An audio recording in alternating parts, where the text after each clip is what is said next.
اس سفر سے پہلے 2 ہفتے پہلے کی بات ہے. یہ زمینی حقائق ہیں. اب آپ اس میں مجھے احمق کہیں, بیوقوف کہیں, یا کہیں یہ کیسی الٹی سیدھی باتیں کر رہے ہیں, تو وہ آپ کی مرضی ہے. لیکن گراؤنڈ ریئلٹیز جو ہوتی ہیں نا, ان کو تسلیم کرنا پڑتا ہے. اس کے خلاف آپ چلیں گے تو مار کھائیں گے مزید. ایک خاتون آئی میرے پاس 2-3 ہفتے یا 1 مہینہ ہو گیا ہوگا اس کو, اپنی بیٹی کو لے کر آئی کہ اس کے رشتے کے لیے کوئی وظیفہ بتا دیں. میں نے اس خاتون سے کہا, وہ ان کی بچی بھی موجود تھی, میں نے کہا کہ آپ پڑھی لکھی ہیں؟ انہوں نے کہا ہاں بھی میری بیٹی نے BA کیا ہوا ہے. تو میں نے کہا میں آپ کی بچی کو سمجھاؤں گا, یہ ذرا ایجوکیٹڈ ہے, ان کی شاید سمجھ میں آ جائے. وہ خاتون تو بیچاری بالکل ہی ان پڑھ سی معلوم ہو رہی تھی. میں نے ان سے کہا, میں نے کہ مجھے ایک بات بتائیں کہ 50 خواتین بیٹھی ہوئی ہیں یا 100 خواتین بیٹھی ہوئی ہیں, میرے پاس 50 روٹیاں ہیں, ہر خاتون کو بھوک لگ رہی ہے, ہر ایک کو روٹی کھانی ہے اور پوری 1 روٹی کھانی ہے. سب کی خواہش کیا ہے کہ میری روٹی میں کوئی دوسری خاتون میرے ساتھ شریک, بولیں بھائی نہ. تو میں کیا کروں گا؟ اب میں جب روٹی تقسیم کر رہا ہوں تو میں کہہ رہا ہوں عورتیں 100 ہیں اور روٹیاں کتنی ہیں 50. تو میں خواتین سے خطاب کر کے کہوں گا کہ بھائی 50 روٹیاں ہیں, 100 میں برابر نہیں آ سکتی. تمام خواتین سے گزارش ہے کہ ہر خاتون جس کو روٹی ملے وہ اپنی روٹی میں کسی دوسری بہن کو اپنے ساتھ شریک کر لے, کیونکہ بالکل بھوکا رہنے سے بہتر ہے آدھی تم کھا لو آدھی اس کو کھلا دو. خواتین کہیں نہیں نہیں یہ نہیں ہو سکتا, یہ نہیں ہو سکتا, یہ تو عدل کیسے ہوگا, کٹے گی کیسے بالکل بیچ سے درمیان سے, عدل تو ہو ہی نہیں سکتا.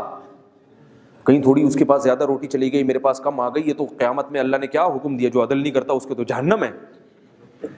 اب میں کہہ رہا ہوں بھائی کوشش کریں گے انچ ٹیپ سے ناپ کے تقسیم کریں. نہیں جی آج کل تو انچ ٹیپ بھی 2 نمبر آ رہے ہیں, ہو ہی نہیں سکتا. حضرت مولانا اشرف علی تھانوی نہیں عدل کر سکے تھے, وہ تربوز کو ایسے درمیان سے کاٹتے تھے, تو آج کون عدل کرے گا؟ ناممکن ہے. اس کا مطلب کیا ہے؟ 50 کو کھلاؤ 50 کو بھوکا مار دو, یہی مطلب ہوا کہ نہیں ہوا؟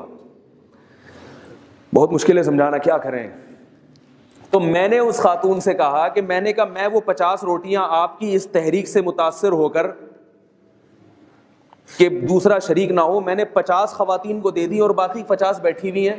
ان کو جب روٹی نہیں مل رہی تو وہ کہہ رہی ہے کسی نے کچھ کر دیا ہے ہمارے اوپر, بندش لگا دی ہے, فلاں بابا نے بندش لگا دی, میری نند نے, سوری میری جو ہے نا وہ بھابھی جو ہے نا اس نے یہ میرے ساتھ کیا ہے, وہ مجھ سے پہلی ٹیڑھی آنکھوں سے دیکھتی, اس نے جادو کروایا جو میرے رشتے ہی نہیں ہو رہے. بھائی ہے ہی نہیں, روٹی ہے ہی نہیں تو کہاں سے ملے گی؟ خدا کی قسم دعاؤں سے بھی مسئلہ حل نہیں ہوگا, اللہ کی قسم اٹھا کے بولتا ہوں. فطرت نے, اللہ نے جس چیز کا جو حل رکھا ہے وہ حل اختیار کریں گے پھر دعا قبول ہوتی ہے. حل اختیار کر ہی نہیں رہے, اس کا جو اللہ نے حل رکھا ہے وہ کر ہی نہیں, تو الٹے لٹک کے دعائیں مانگتے رہیں, آپ روتے رہیں ساری رات تہجد میں, خدا کی قسم دعا قبول نہیں ہوگی. اللہ نے جس چیز کا جو حل رکھا ہے اس کو اختیار کریں گے. اب دیکھو میں نے 50 کو وہ روٹی بانٹ دی اور 50 بھوکی بیٹھی ہے, میں ان کے لیے دعائیں مانگ رہا ہوں. بیوقوفی کی بات ہے یا نہیں؟ اللہ بھی کہیں گے کہ جب تیرے پاس تھی تو آدھی آدھی ڈیوائڈ کر کے دے دیتا ان کو بھائی. پھر جو آدھا خالی پیٹ رہ جاتا اس میں دعا مانگتا کہ اللہ جو میرے بس میں تھا وہ میں نے کر دیا ہے, پورا پیٹ ان کا نہیں بھرا, تو اس آدھی میں اتنی برکت دے دے کہ آدھی روٹی پوری روٹی کا کام دے. اب دعا قبول ہوگی کہ ہمارے بس میں جو تھا وہ ہم نے کر لیا, اسباب اختیار کر لیے, اب جو چیز ہمارے بس میں نہیں ہے وہ ہم کس سے مانگیں؟ اللہ سے مانگیں. تو میں نے کہا بھی یہ 50 خواتین جو بیٹھی ہوئی ہیں یہ رو رہی ہیں, ہائے ہمارے بندش لگا دی, ہائے کوئی وظیفہ بتا دے, تو یہ بیوقوفی اور حماقت کی بات ہے.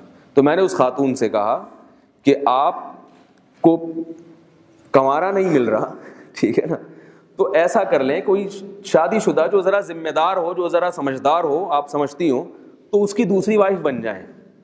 وہ ایسا لگتا ہے جیسے بہت زور سے کرنٹ نہیں لگتا, ایسا کرنٹ ہل جاتے ہیں پورے. میں نے کہا پھر بیٹھے نہیں جا کے, اللہ کرے آپ کی ہو جائے, لیکن اگر آپ کی ہو گئی تو پھر کوئی دوسری رہ جائے گی, کیونکہ آپ کو روٹی مل گئی تو کسی دوسری کا نقصان ہو جائے گا. تو یہ ایک حقیقت ہے کہ جو زمینی اسباب ہیں جب تک آپ وہ اختیار نہیں کریں گے تو اللہ پہ توکل بھی جائز نہیں ہے اور دعائیں بھی آپ کے کام نہیں آئیں گی. تو میں یہ عرض کر رہا تھا کہ وہ اس نے کیا لکھا کہ ان کو آپس میں محبتیں ملنا جب ختم ہو گئی, فیملی سسٹم تباہ و برباد ہو گیا, تو ان کو محبت کہاں نظر آئی؟ کتوں میں نظر آئی, کتے پالنا شروع کر دی. ہمیں کتے پالنے کی ضرورت نہیں ہے, ہمارے گھر میں بچے ہوتے ہیں وہ اتنا خوش کرتے ہیں ہمیں, آنکھوں کی ٹھنڈک ہے. ہمیں یہ چیزوں کی ضرورت نہیں ہے.